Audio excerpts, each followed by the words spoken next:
ஏசிய church pastor Gabriel Thomas Raj அவர்கள் அவங்க சர்ச்சு சபையாரை பார்த்து ஒரு வேலை வேணும்னா வந்து ஜோம் பண்றாங்க, ஒரு வியாபாரம் தொடங்கணும் அதுக்கு வந்து ஜோம் பண்றாங்க, வேலை கிடைச்சிருச்சுன்னா இந்த பக்கம் திரும்ப மாட்டாங்க, வியாபாரத்துல நல்ல லாபம் வந்தாலும் இந்த பக்கம் திரும்ப மாட்டாங்க, எக்ஸ்ட்ரா வருமானம் வரணும் அதுக்காக வந்து ஜோம் பண்றாங்க.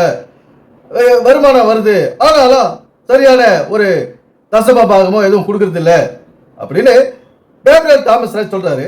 அதை கேட்ப வாங்க. ஒரு மனிதன் தீர்மானிக்கிறான், தசம பாகம் இல்ல, நான் இன்னும் அதிகமா கொடுக்க போறேன், கர்த்தர் நினைவு கூறுவார், அதை ஆசீர்வதிப்பார். எனக்கு தசம பாகம் ரொம்ப ஜாஸ்திங்க, 10% கர்த்தருக்கு எப்படி கொடுக்கறது, நான் வேணா 1% கொடுக்குறேன், அதையும் கர்த்தர் ஏற்றுக்கொள்வார், நினைவு கூறுவார். ஆனா ரொம்ப முக்கியமானது என்னன்னா எல்லா வருமானத்துல அவரை நினைவு கூறணும். நீங்க நிறைய பேர் பாஸ்டர் வேலைக்காக ஜெபம் பண்ணுங்க பாஸ்டர், சம்பாத்தியத்துக்காக ஜெபம் பண்ணுங்க பாஸ்டர், வியாபாரத்துக்கு ஜெபம் பண்ணுங்க பாஸ்டர், எல்லாத்துக்கும் ஜெபம் வேணும். ஆனா வருமானம் வரும்போது அவன் கர்த்தரை நினைக்கிறது இல்லை. ஒரு தேவனுடைய பிள்ளை கர்த்தர் கையில கொடுக்கிற சம்பாத்தியங்கள் எல்லாவற்றிலேயும் தேவனை கனம் பண்ண வேண்டும். உன் பொருளாலும் உன் எல்லா விளைவின் முதற் பலனாலும் கர்த்தரை கனம் பண்ண. இன்னைக்கு கனம் பண்ண விரும்பாதவர்கள் இன்னைக்கு இதெல்லாம் கொடுக்க வேண்டியது இல்லைன்னு சொல்லலாம் நிறைய பிரசங்கம் பண்றாங்க. அது அவங்களை பாடு, அவங்க போட்டோம். பைபிள்ல தசமபாகன் ஒரு வார்த்தை, அந்த வார்த்தை அதை வச்சு நிறைய இவங்க மக்களை ஏமாத்தின்னு இருக்காங்க. தசமபாகம் என்றால் என்ன? அப்போ நம்ம சம்பாதிக்கிறோம். இந்த சம்பாதிக்கிறதுக்கு முன்னால நம்ம என்னென்ன செய்யறோம்? சிறு வயதிலிருந்து நம்ம ஸ்கூலுக்கு ஃபீஸ் கட்டி படிக்கிறோம். அதுக்கப்புறம் எவ்வளோ செலவு பண்ணுறோம், அதுக்காக போக்குவரத்து செலவு, ட்ரெஸ்ஸு செலவு, நோட்டு புத்தகம், இப்படி பல செலவுகளை நம்ம செய்து தான் அந்த படிப்பை படிக்கிறோம். இவர் என்ன சொல்றாரு, அதை பற்றிலாம் இவர் கவலைப்படுறது கிடையாது. இப்போ சம்பாதிக்கிறியே அதில் எனக்கு தசம பாகம் கொடு, எக்ஸ்ட்ரா காணிக்கும் எனக்கு கொடு அப்படின்னு இந்த கேப்ரியல் தாமஸ் ராஜ் சொல்றாரு. இங்க ஒரு கஷ்டம் வந்துட்டா இவர் உதவுவாரா? நமக்கு ஒரு ஒரு எதிர்பாராத ஒரு செலவு வந்துட்டா கேப்ரியல் தாமஸ் ராஜ் வந்து விசாரிச்சு அதுக்குண்டான தொகையை கட்டுவாரா? இவரு இவ்வளோ பைபிளை வச்சு தசம பாகம் வேணும் சொல்லியிருக்குது, உங்களால நீங்க நியமித்துக்க கொள்ளுங்க, நீங்க எவ்வளவு கொடுக்கணும்னு ஒவ்வொரு மாதமும் நினைக்கிறீங்களோ அதை நியமிச்சு அதன்படி மொத்தமா கொடுங்க அப்படின்றார். இவருடைய பிழைப்பு நடக்கணும்னு இவர் பெரிய சபையை கட்டிட்டு அதுக்கு கரண்ட் பில்லு, பல ஏசி செலவு, இப்படி ஏகப்பட்ட செலவுல போய் மாட்டிக்கின்னு மக்களை வந்து வாட்டி வதைக்கிறார். இது ஒரு வேதத்துக்கு விரோதமான செயல். இதெல்லாம் பைபிள் இதெல்லாம் ஏற்றுக்கொள்ளலை. இவங்களா மனிதர்களா ஏற்படுத்திக்கின்னு அவங்க சபையார் வந்து இப்போ அவங்க ஒரு கீழ்த்தரமான ஒரு நிலைமையில தான் வச்சிருக்காங்க. அவங்க சம்பாதிக்கிற காசு எல்லாத்தையும் வாங்கி வாங்கி வாங்கி வாங்கி காணிக்க காணிக்க காணிக்கன்னு சொல்லிட்டு வாங்கி அவங்க காசை காலி பண்ணிட்டாங்க.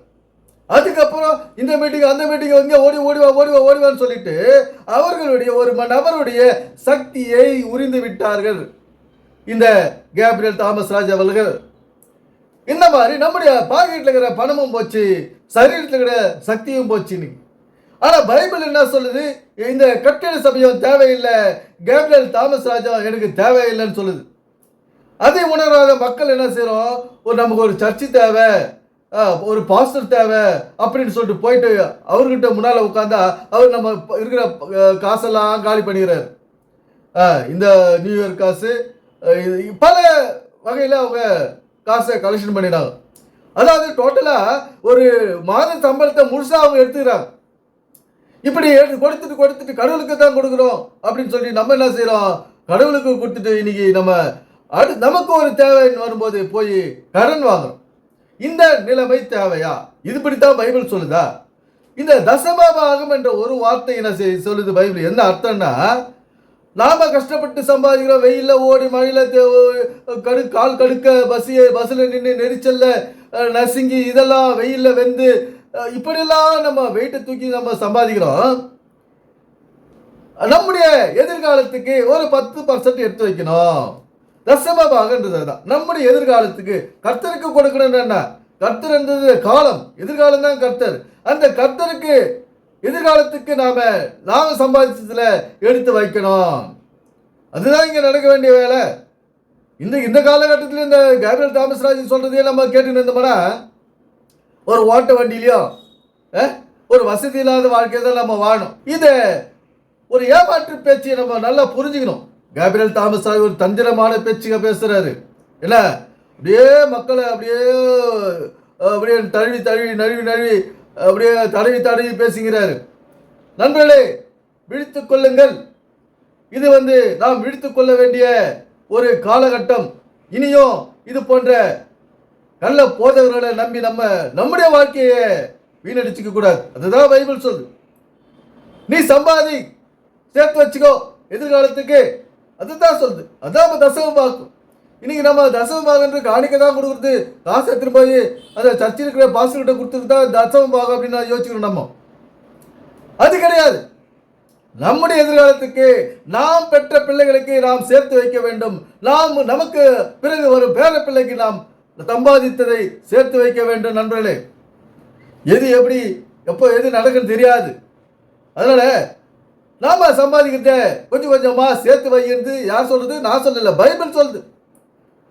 எதிர்காலத்துக்கு, உன்னுடைய தேவைக்கு, உன்னுடைய பராமரிப்புக்கு, சரீர பராமரிப்புக்கு, உன்னுடைய ஆரோக்கியத்துக்கு, உன்னுடைய எதிர்காலத்துக்கு சேர்த்து வைக்கணும் இந்த பைபிள் சொல்லுது. எவ்வளவு அழகா சொல்லுது பாருங்க. ஆனா இதெல்லாம் மண்டியில் ஏறுறது கிடையாது. இதெல்லாம் அந்த கேப்ரியல் தாமஸ் ராஜ் சொல்றதுதான் மண்டியில் ஏறுது. அது மண்டியில் ஏறினா என்ன ஆகும்? நம்மளே மெய் மருந்து நம்ம பாக்கெட்டில் இருக்கிற காசெல்லாம் எடுத்து கொடுத்துட வேண்டியதான். என்ன கட்டிட நிதி, ஏசிக்கு இவ்வளோ, கரண்ட் பில்லுக்கு இவ்வளோ தனித்தனியாக போட்டு வாங்கிட்டு நம்மை இங்கே நடுத்தருவில் நிற்க வைத்து விடுகிறார் இந்த கேப்ரியல் தாமஸ் ராஜ் அவர்கள். வேற ஒரு வேலை இங்கே நடக்கல. என்ன வேலை நடக்குது? நாம சம்பாதிக்கிறதெல்லாம் அவரு இது போன்ற கட்டிட சபைகளில் இருக்கிற பாஸ்டர்கள் நாம சம்பாதிக்கிறதெல்லாம் அவங்க வாங்கிக்கிற நம்மளை இன்னைக்கு ஒரு சொந்த வீடு இல்லாத, பேங்க் பேலன்ஸ் இல்லாத ஒரு நிலைமையிலே விட்டு விடுகிறார்கள். நண்பர்களே, தசம பாகம் என்பது சேர்த்து வைக்க வேண்டும் எதிர்காலத்திற்கு. அதே மாதிரி இங்க பல விதத்தில் அவர் பேசுறார். இவரு தசம பாகம் கொடுக்குறாரா? யாரு? கேப்ரியல் தாமஸ் சொல்றாரு, நான் தசம பாகம் கொடுக்குறேன். இவர் எந்த பஸ் பிடிச்சி ட்ரெயினை பிடிச்சி ஓடி சம்பாதிச்சுட்டு வந்தார்? யாருக்கிட்ட போய் அடிமையாக வேலை செஞ்சார்? யாருக்கு கை கட்டி பதில் சொன்னார்? ஒன்றும் இல்லை. 4 பேர் கொடுக்குறத இவர் வாங்கி நானும் கொடுக்குறேன் அப்படின்னு சொல்லிக்கிட்டு ஒரு பெரிய விஷயம். இது ஒரு பெரிய விஷயமா? இது ஒரு பெருமையா? இது ஒரு புகழ்ச்சியா? இதில் ஒரு திருப்தியா? 4 பேர் கொடுக்குற காசை வாங்கி நானும் கொடுக்குறேன்றதுக்கு நீங்கள் போய் சம்பாதிங்க. 1 மணி நேரமாவது எங்கேயாவது போய் நின்று ஒரு மளிகை கடையில் போய் 1 மணி நேரம் வேலை செய்யுங்க. அந்த சம்பாதினத்தில் மக்களுக்கு கொடுங்க, கடவுளுக்கு கொடுங்க, பார்க்கலாம். 4 பேர் கொடுக்குற காசு எடுத்து நானும் கொடுக்குறேன் அப்படின்னு சொல்றதுல ஒரு அர்த்தமும் கிடையாது. அது ஒரு போலித்தனம். என்ன மக்களை ஏமாத்துற ஒரு விஷயம் தான் இதெல்லாம். என்ன நம்ம ஒரு படித்து பட்டம் பெற்று அதற்குரிய வேலையை தேடி கண்டுபிடிச்சு அதுக்கு ஒழுங்கு கிரமமாக போய் செய்து 4 காசு சம்பாதிச்சு நமக்கு செலவுக்கு வைத்துக் கொள்ள வேண்டும். நண்பர்களே, பைபிள் பாஸ்டர்கிட்ட கொடுத்துரு சொல்லல. இது இவர்களா ஏற்படுத்தி கொண்டது.